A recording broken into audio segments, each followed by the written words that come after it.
नमस्कार, मैं दानिश अंसार और आप देख रहे हैं पीआरवी। उत्तर प्रदेश विधानसभा चुनाव के करीब 7 महीने बच चुके हैं। मोहित शर्मा को लगातार आप बंगाल में देख रहे थे। बंगाल में इनकी परिश्रम ने और तमाम लोग जो विपक्ष में जो पार्टियां थी उनके परिश्रम ने सत्ता तो हासिल कर ली, लेकिन क्या उत्तर प्रदेश का मिजाज वो है, क्या उत्तर प्रदेश की जनता का क्या मूड है? मोहित शर्मा लगातार उत्तर प्रदेश के तमाम विधानसभा जा रहे, इनसे बातचीत करेंगे। क्या यहाँ पे खेला हो पाएगा? वहाँ तो आप लोग खेल गए। ये राम भक्तों की सरकार मानी जा रही है और आप भी राम भक्त हैं, क्या कहेंगे? आप एक बात मुझे बताइए, पहली बात तो यहाँ कोई खेला नहीं होगा, समझ रहे हैं? खेला बंगाल में हुआ जाता था, वो इसलिए वो इनको भी नहीं पता होगा बीजेपी वालों को कि क्यों वहाँ पर खेला चिल्ला रहे थे, क्योंकि वहाँ पर फुटबॉल जो है फुटबॉल बहुत चलता है, इसलिए वहाँ पर खेला हुआ। यहाँ पर क्या होगा, यहाँ पर किसान की लाठी है और उसके बाद किसान यहाँ पर पड़ा हुआ है। 700 से ज़्यादा किसान शहीद हो चुके हैं, 7 महीने से ज़्यादा बैठे हुए हो चुके हैं। तो यहाँ खेला नहीं चलेगा, यहाँ डायरेक्ट खदेड़ा चलेगा और यहाँ से ऐसा खदेड़ा चलेगा कि खदेड़ा चलता हुआ उत्तराखंड तक पहुंचेगा, उत्तराखंड से पंजाब भी पहुंचेगा और पंजाब से दिल्ली भी पहुंचेगा। खदेड़ा क्यों चलेगा जब राम भक्तों की सरकार है? राम मंदिर उत्तर प्रदेश में, फिर खदेड़ा क्यों? भैया कौन से राम भक्तों की सरकार है? हम भी राम भक्त हैं। आप सर्टिफिकेट दे रहे हैं, कौन राम भक्त है? यहाँ बैठे हुए यहाँ इतने सारे किसान जो Sindhu border, Tikri border, Ghazipur border पर बैठे हैं, ये नहीं है राम के भक्त? या फिर आप एक बात बताइए कि जो इस देश के अंदर भारतीय जनता पार्टी का जन समर्थन करता है वही इस देश में राम भक्त है। हम राम भक्त नहीं हैं। आप मना करिए एक बार कि जो बीजेपी का पक्ष लेगा वही राम भक्त है। ऐसा है क्या इस देश के अंदर? है? आप कभी कहते हैं कि कोई जनेऊधारी ब्राह्मण है, आपको कोई खोल के दिखाएगा, कुर्ता उतार के दिखाएगा कि हम जनेऊधारी ब्राह्मण हैं या नहीं है? है? हम बीजेपी के अगेंस्ट बोले तो आप कहते हो कि ये ब्राह्मण नहीं है। आप सर्टिफिकेट बांटते हैं इस देश के अंदर कि कौन हिंदू है और कौन मुस्लिम है, कौन सिख है, कौन ईसाई है। असल में कोई हिंदू, कोई मुस्लिम, कोई सिख, कोई ईसाई नहीं है। जो बीजेपी का समर्थन करता है वो हिंदू भी कहलाया जाता है, मुस्लिम भी कहलाया जाता है। पूरे देश में हिंदू मुस्लिम की बात करते हैं। जब भारतीय जनता पार्टी के नेता खुद मुस्लिम दामाद ढूंढ के लाए, कोई आपत्ति नहीं इन्हें, है? जब भारतीय जनता पार्टी के नेता अपनी बहन बेटियों की शादी मुस्लिम से कराए, तब इन्हें कोई आपत्ति नहीं। लेकिन अगर कोई दूसरा कर ले तो उस पर बवाल खड़ा कर दें। राम मंदिर देश के अंदर, एक मिनट, राम मंदिर की बात को छोड़िए, जिस देश के अंदर शिक्षा की छत के लिए स्कूल की छत से पानी टपकता हो और नेताओं के बच्चे बिना क्रिकेट खेले बीसीसीआई में सचिव बन जाए ना, उस देश का क्या होगा आप भी समझ सकते हैं। लेकिन ये उत्तर प्रदेश है मोहित शर्मा, यहाँ राम मंदिर बन गया जो सबसे बड़ा मुद्दा था। आपको नहीं लगता जो राम भक्त हैं, जो या हिंदू समाज है, चाहे आप भी ब्राह्मण समाज से आते हैं, उनके लिए तो लगे ना कितना बड़ा मुद्दा को कौन करे? उत्तर प्रदेश पहली बात आपको बोल रहा हूँ कि यूपी चुनाव अभी शुरू हुआ है।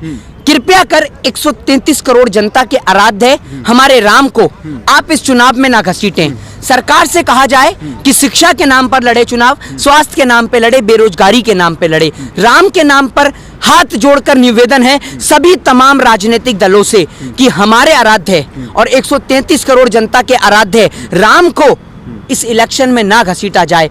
अगर घसीटना है, किसान के बारे में बात करके उसको किसान के ऊपर पूछ लीजिए, शिक्षा के बारे में पूछ लीजिए। अरे एक फिलीपींस एक देश है जहां पर आपको 10 पेड़ लगाने के बाद ग्रेजुएशन की डिग्री मिलती है, और एक हिंदुस्तान है जहां पर हीरो की खुदाई के लिए बक्सवा जंगल को काटा जा रहा है। आप कैसे देश की बात कर रहे हैं? हमारे देश के अंदर जहां सरकारें आज भी हिंदू मुस्लिम के नाम पर लोगों को लड़ाती हैं, शिक्षा और स्वास्थ्य की बात नहीं करती हैं, राम की बात कर। अरे भैया एक बात बताइए, राम के राज्य के बारे में आपने भी पढ़ा है, मैंने भी पढ़ा है।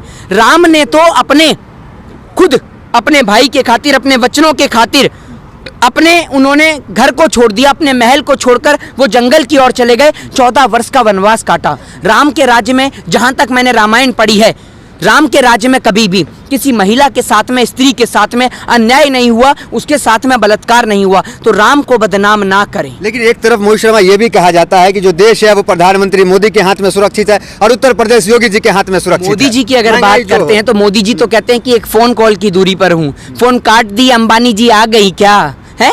जरा तनिक हमें भी बताई दीजिए कि मोदी जी की फोन क्यों काटा? अंबानी जी आ गए थे क्या, जो किसानों से आपका जनसंपर्क हो ही नहीं पाया? कहा था कि मिस कॉल की दूरी पे, फोन कहाँ काट? अरे मिस कॉल के उन्होंने कॉल ही नहीं लगाई। कॉल लगाने से पहले तभी तो पूछ रहे हैं, कॉल नहीं लगाई कि अंबानी जी आ गए क्या, जो आपने कॉल काट दी?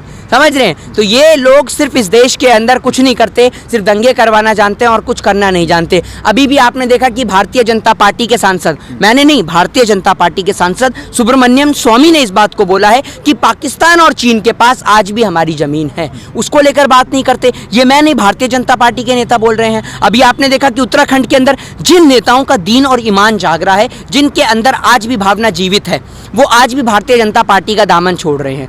ये गाजीपुर बॉर्डर है, ये वही जगह है जहां पर अभी आपने देखा कि 2 से 3 दिन पहले यहाँ पर देश के किसान को लेकर इन्होंने खूब बड़ा उपद्रव खड़ा कर दिया। भारतीय जनता पार्टी के तमाम नेताओं को पता है 7 महीने से चल रहे इस किसान आंदोलन की जगह को एक छोटे से छोटा बच्चा जानता है कि गाजीपुर बॉर्डर पर देश का किसान बैठा हुआ है पिछले 7 महीने से।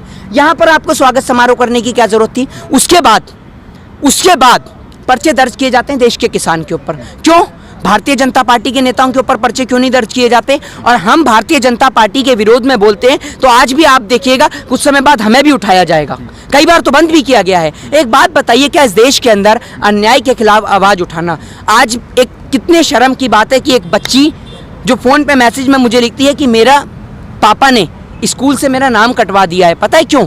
वो इसलिए क्योंकि प्राइवेट स्कूल की फीस इतनी ज़्यादा है कि उसके पापा जो हैं वो उस फीस को अफोर्ड नहीं कर पा रहे हैं, इसलिए उन्हें बच्ची का नाम कटवाना पड़ गया। और जब स्कूल बंद है इस देश के अंदर, तब जाकर इतनी फीस वसूली की जा रही है, क्योंकि इस देश के अंदर शिक्षा को व्यापार बना दिया जाए ना, जिस देश के अंदर दारू के ठेके खोल दिए जाएं और स्कूल संस्थानों पर ताले लगा दिए जाएं, जिस देश के अंदर हीरो की खुदाई के लिए जंगलों को काटा जाए, उस देश के नेताओं से आप कोई उम्मीद नहीं रख सकते। ये नेता इस देश के अंदर किसानों को मरने के लिए इतनी कमियां बता दी, लेकिन तमाम जो सर्वे आ रहा है उसको देखे तो देश के सबसे पहले नंबर पे जो मुख्यमंत्री आ रहे हैं वो योगी आदित्यनाथ आ रहे हैं। तमाम सर्वे जो आ रहे हैं, और आपको लगता है सर्वे आ रहा है? तमाम सा सर्वे आ रहा है? तमाम मेन स्ट्रीम मीडिया की सर्वे एजेंसी का नाम बताइए। मेन स्ट्रीम मीडिया की तमाम मेन स्ट्रीम मीडिया? अरे भैया, मेन स्ट्रीम मीडिया में किसकी बात करते हैं? मेन स्ट्रीम मीडिया में तो सारे के सारे चैनल भारतीय जनता पार्टी के राज्यसभा सांसद सुभाष चंद्र के चैनल हैं। वैक्सीन तो फ्री हो गया, वैक्सीन फ्री हो गया, लोग कह रहे हैं थैंक यू मोदी जी। अरे भैया, वैक्सीन इतने लोगों को मिली नहीं जितना करोड़ों रुपया सिर्फ वैक्सीन का एडवर्टाइजमेंट करने पर खर्च कर दिया। वैक्सीन आपको लगी? आपको लगी? बिल्कुल लगेगी, लगवाएंगे तो बिल्कुल। अभी लगी? अभी नहीं लगी है। जब इस देश में आप जैसे लोगों को नहीं लग पा रही तो गरीब आदमी को कहां से लगेगी? चाचा, आपको लग पाई वैक्सीन? आपके घर तक पहुंची वैक्सीन? मैं बोलूंगा भैया। हाँ, आप ये देखिए ना, इन गरीब आदमी को गांव तक वैक्सीन नहीं पहुंच पाई, आप जैसे पत्रकारों तक नहीं पहुंच पाई। आप कह रहे हैं सिर्फ वैक्सीन का एडवर्टाइजमेंट, एक मिनट, वैक्सीन का एडवर्टाइजमेंट किया गया है, उसका लाखों करोड़ों रुपया, खरबों रुपया खर्च करके सिर्फ प्रचार किया गया है, बाकी कुछ नहीं किया गया। किसान आंदोलन हो या किसान हो, लगता है योगी की लहर को रोक पाएगी? ये योगी की लहर नहीं, ये योगी का कहर है, समझ रहे हैं? और जिस कहर से पूरे उत्तर प्रदेश की जनता निजात पाना चाहती है, इस कहर को पूरे उत्तर प्रदेश की जनता और पूरे उत्तर प्रदेश का समस्त किसान एक साथ एकजुट होकर इस लहर से निपटेगा, और इस लहर जो कहर में तब्दील होने वाली है, इसको कहर में तब्दील होने से रोकेगा। समाजवादी के टाइम में गुंडागर्दी होती थी, हिंदू अब सुरक्षित है योगी आदित्यनाथ में, लगातार कहा जा रहा है। उठाइए आंकड़े, उठाइए क्राइम रिपोर्ट्स के आंकड़े। महिलाओं के साथ बलात्कार में वृद्धि हुई है या नहीं हुई है? महिलाओं के साथ 2017 से लेकर 18 से लेकर 19 में आप क्राइम रेट को उठाकर देखिए। अप्रैल महीने में 70 लाख से ज्यादा लोग बेरोजगार हो गए। इस देश के अंदर आप बेरोजगारी का आंकड़ा देख लीजिए, महंगाई की दर कितने % बढ़ी है।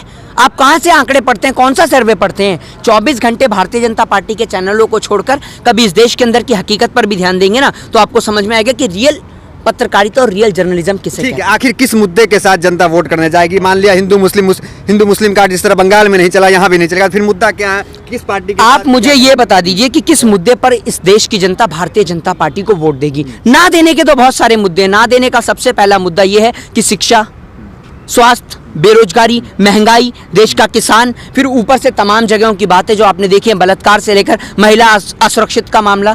तो ये बताइए कि वोट किस नाम पर देगी? दूसरी बात, अगर आप बात करें तो थोक महंगाई दर जो भारतीय जनता पार्टी के राज में 12.94% बढ़ी है। रिटेल महंगाई दर 63% बढ़ी है। इस देश के अंदर ईंधन के क्षेत्र में महंगाई 37.6% बढ़ी है। तो आप एक बात बताइए कि, और जो बेरोजगारी दर है, सबसे मेन बेरोजगारी दर 11.9% भारतीय जनता पार्टी के टाइम में बढ़ी है, उत्तर प्रदेश के मुख्यमंत्री योगी आदित्यनाथ जी के टाइम में बढ़ी है। तो इसके अनुसार कैसे इस देश की जनता उत्तर प्रदेश के मुख्यमंत्री योगी आदित्यनाथ उर्फ अजय सिंह बिष्ट को चुनना चाहेगी?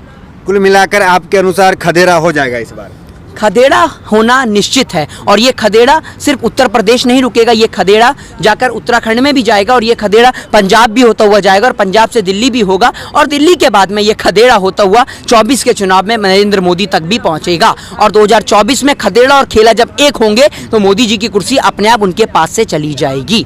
जय हिंद, जय भारत, वंदे मातरम। तो ये मोहित शर्मा थे जिनसे हम बातचीत कर रहे थे। इन्होंने कहा कि बंगाल में खेला तो हो गया और अब उत्तर प्रदेश में खदेड़ा होगा और इनकी सत्ता जाएगी। तो फिलहाल इस वीडियो में इतना ही, मिलता है अगली वीडियोस में। बने रहिए हमारे साथ, धन्यवाद।